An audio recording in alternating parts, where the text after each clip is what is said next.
এই মুহূর্তে শেখ হাসিনার রায়ের খবর সারা দেশে তোলপাড় সৃষ্টি করেছে।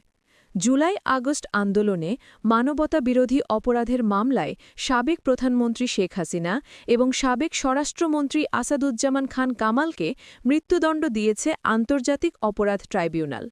জুলাই-আগস্ট আন্দোলনে মানবতাবিরোধী অপরাধের মামলায় এই রায় দেওয়া হয়।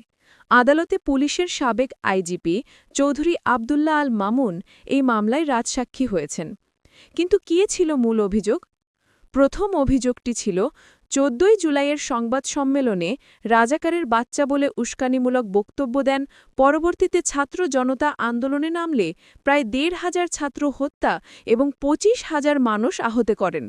দ্বিতীয় অভিযোগ ছিল হেলিকপ্টার, ড্রোন এবং প্রাণঘাতী অস্ত্র ব্যবহারের মাধ্যমে আন্দোলনকারীদের নির্মূল করার সরাসরি নির্দেশ। এছাড়া রংপুরে আবু সাইদ হত্যা, ৫ই আগস্ট চাংখারপুলে ৬ জনকে গুলি করে হত্যা এবং আশুলিয়ায় ছাত্রদের গুলি করে লাশ পুড়িয়ে ফেলার মতো ভয়ঙ্কর সব অভিযোগ।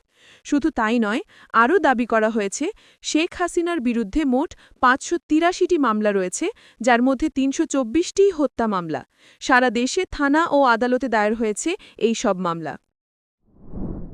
নিত্য নতুন নিউজ আপডেট পেতে লাইক, কমেন্টে এবং শেয়ার করে রোজ খবরের সাথেই থাকুন।